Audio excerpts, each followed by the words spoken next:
Assalamualaikum warahmatullahi wabarakatuh. Tan Sri Nurdin, sahabat-sahabat saya, Datuk Mustafa, Datuk Johan, saudara-saudari sekalian.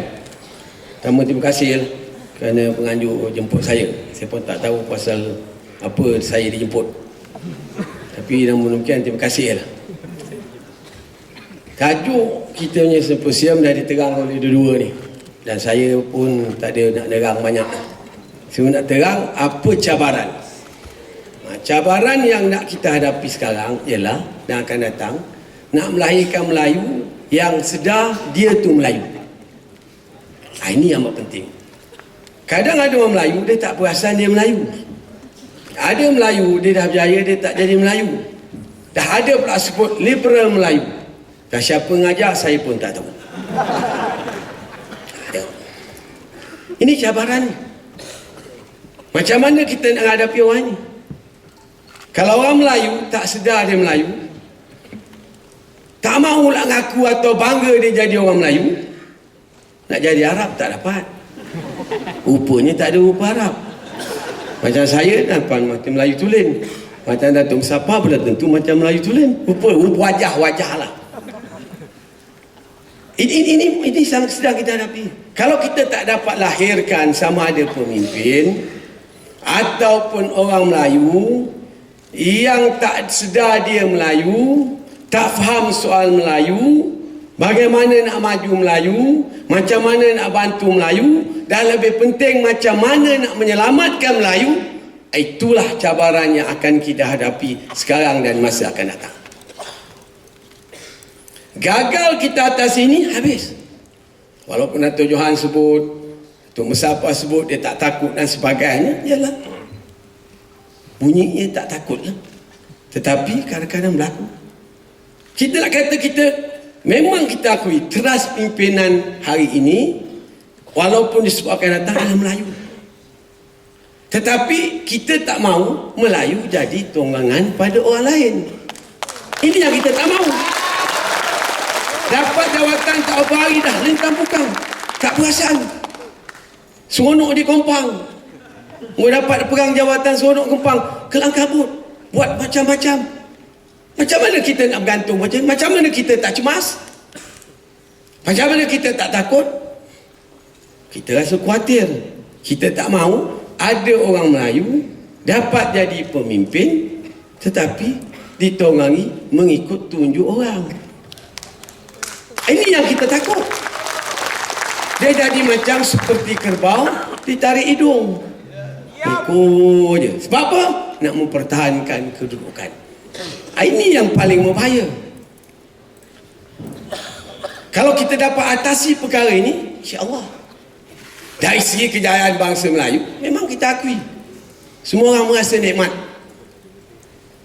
Walaupun tadi disebut dari segi pelajaran kita, dari segi ekonomi, tapi kita cuba. Kalau saya kata semua orang perasan pada kita dia Melayu, ada tanggungjawab menjaga maruah Melayu itu, semua kejayaan akan kita dapat capai. Tetapi kalau dia tak berasa dia Melayu, dia relax. Apa pun peluang kita beri, habis begitu. Dia tak kira bangsa dia. Dia tak kira maruah bangsa dia. Dia tak kira pengorbanan yang pemimpin buat untuk majukan Melayu. Dia tak kira.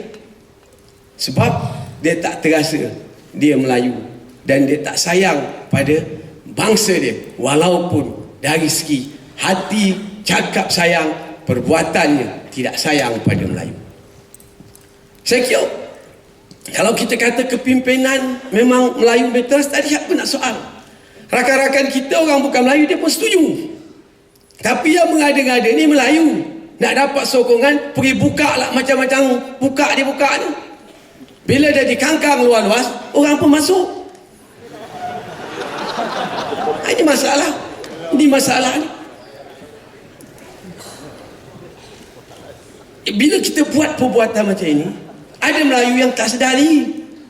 Nak kuasa, boleh buat apa saja asalkan dapat kuasa. Walaupun Datuk Mustafa sebut Melayu akan selamat, betul. Saya pun tak tahu selamat atau tidak. Tetapi kalau ini bentuk orang yang nak kita jadikan pemimpin Melayu, hancur.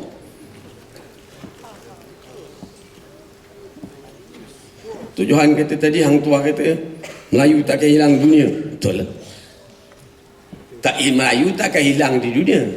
Tapi apa rupa Melayu masa tu? Bawa tempurung, minta sedekah, merempat. Ini kita tak tahu. Itu sebab saya kata kita ingat kita Melayu. Bab-bab Melayu ni tak ada siapa soal. Kita pun ramai kawan-kawan orang bukan Melayu. Tak ada siapa.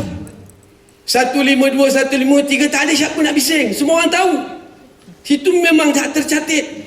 Tetapi bila ada Melayu yang gatal untuk mengusik-usik sana, orang numpang tuip. Bila Melayu tak kuat besok, seperti orang kata, bila pokok tumbang, kua-kua pun boleh panjat pokok tu. Walaupun kua-kua jalannya merangkak, tak boleh manjat. Tapi kalau pokok tumbang, pokok boleh panjat. Ini mesti orang Melayu suka. Ini yang kita nak, ini yang kita nak. Tak ada siapa soal. Tetapi kadang-kadang orang kita tak nak, tak berani. Saya ingat peristiwa tahun 80, 90. Kita UMNO, siapa ada Upin UMNO masa tu lah, saya. Tak adalah, dia Datuk Ibrahim Ali lah masa tu. Syahidan ada. Kita kata Tuan Dr. Mahathir masa tu pergi bincang lah dengan PAS. Pasal ramai sangat cakap perpaduan Melayu. Datuk Johan pun sebut, takkanlah tak boleh bincang. Bincang depan, tak dapat bincang belakang. Bincang belakang jadi masalah sekarang. Jangan bincang belakang. Belakang yang huru-hara negara ni. Pun masih ada orang nyokong. Itu masalah dia. Bincang depan setiap hari. Kita hantar. Kita kata, ingat keputusan UMNO. Kita tak salah sih. Pasal ramai lah Melayu yang punya keintelektualan macam disebut terlampau tinggi. Padulah Melayu. Kita kata tak dapat. Susah. Jadi kita punya pandangan, eloklah kalau boleh UMNO sama PAS duduk bincang untuk mempertahankan hak-hak kita aja. Itu je. Pertahankan juga. Sama ada dia PAS, dia UMNO, dulu belum ada PKR. Yang dalam PKR tu pun sama dalam UMNO masa tu. Dia pun sama setuju ni, sama setuju. Bila dah keluar, dia pun dah tentu harah dan tu macam gasing tak berpaku lah. Dia pakai tetel ya. Tentu harah dah pergi ya. Depan belakang, macam-macam lah dah tak kira lagi. Kita kata usah. Orang Melayu biasa pun tak berparti, tak apa. Kita tak mahu tubuh parti baru. Ada pula yang beri pandangan masa tu. Apa salah UMNO sama PAS ujuk parti baru? Kau tak boleh juga. Jadi kita kata tak apalah. Kalau saya lupa nanti Syahidan sama Ibrahim Ali masa tu ada lah. Masa Ibrahim dalam UMNO lah.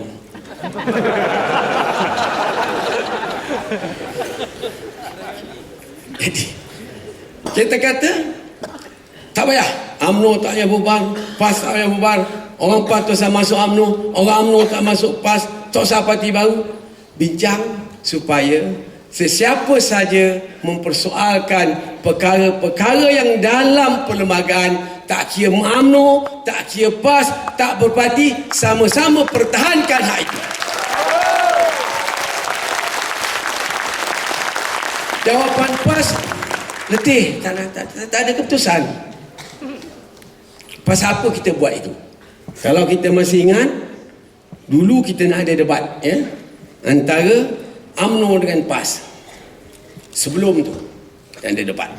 UMNO pun dah pilih dah orang dah. Pertama, Tan Sri Wan Mokhtar. Kedua, Allahyarham Ibrahim Azmi. Yang ketiga, Datuk Seri Anwar Ibrahim. Nak lawan PAS tu debat, main tu. Yelah politik macam-macam. Hari ni kawan, besok lawan jadi kawan.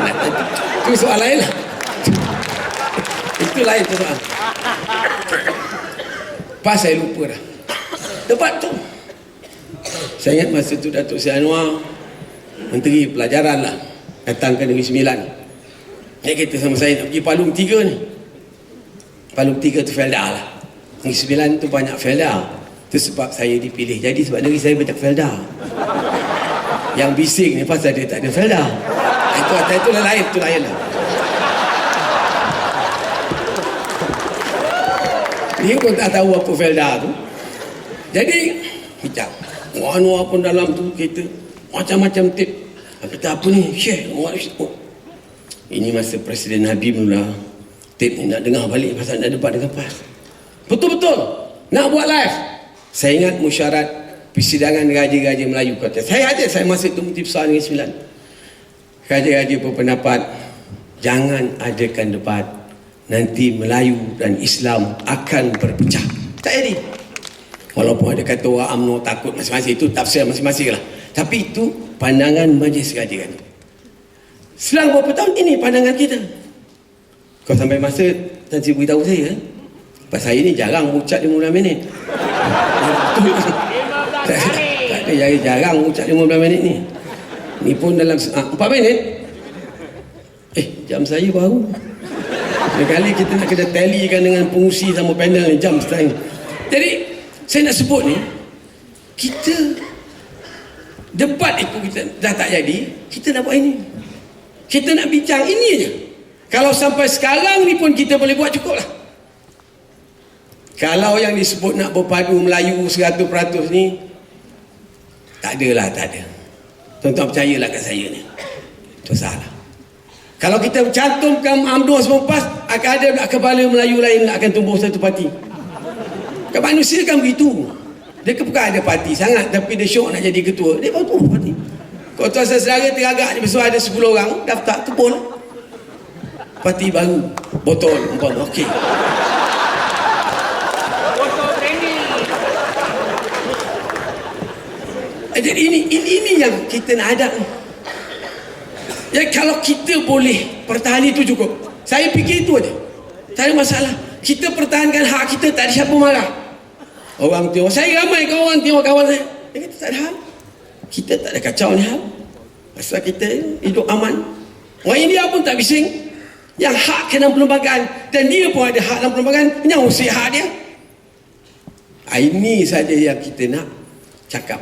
Ini yang saya khawatir. Untuk masa depan. Masa kini. Sebab bila kita sebut masa depan, kita mesti mula masa kini. Kalau kini, sekarang ni, kita salah langkah, habislah depan. Nak ulang, nak betul balik, bukan perkara yang mudah. Nak meruntuhkan asas yang dibuat oleh pemimpin-pemimpin Melayu di awal tu. Walau apa pun orang sebut Tengku Abdul Rahman, tapi kita sebagai bangsa Malaysia, inilah tokoh yang menyelamatkan Melayu dan menyelamatkan Islam di Malaysia. Apa pun disebut, berjaya juga almarhum Tengku Abdul Rahman letakkan Islam sebagai agama persekutuan dalam perlembagaan kita. Jadi ini dah kita terima dari awal. Semua kaum terima. Okay. Kita pertahankan ini. Kalau kita pertahankan sama-sama ini, aman Malaysia ni. Ayo, dah masa pun dah cukup. Bab lain saya ingat tak ada hal. Soal disebut oleh Datuk Musafar tadi, Saudara Johan apa sebut ini semua okey lah. Mana nak intelektual, nak Melayu, supaya rasuah dan sebagainya. Wah, ini semua tak ada masalah. Sebab rasuah tu akan berlaku pada bila-bila, mana pun. Tetapi kerajaan tak pernah menghalalkan rasuah. Nah, itu kita tak pernah halal. Amerika pun berlaku rasuah. Dia pun sama membalun, tapi dia sebab surat khabar dia tak keluar, tak ada.